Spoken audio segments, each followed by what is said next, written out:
So ako talaga no, bihirang-bihira akong bumili ng gamit sa bahay.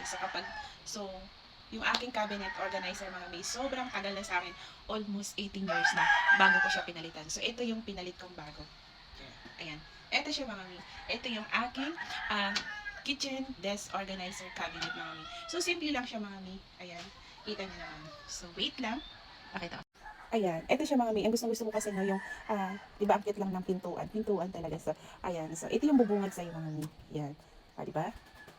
So, dito ang lagayan ng mga baso. Ayan, kung ano ilalagay mo dyan. Tapos ganito. So, parang 3 layers siya mga mi. Ayan. Tapos, sa taas, pwede ka rin maglagay. Ayan, dito. Tapos, meron din siya sa gilid. Ito. Ikaw na lang kung ano yung gusto mo ilagay. Tapos, meron din dito mga mi. Ayan. O, diba? Ito yung ating kitchen organizer cabinet mga mi. Oh. Maganda kasi mga mi, no? Sa dalawang pinto yan.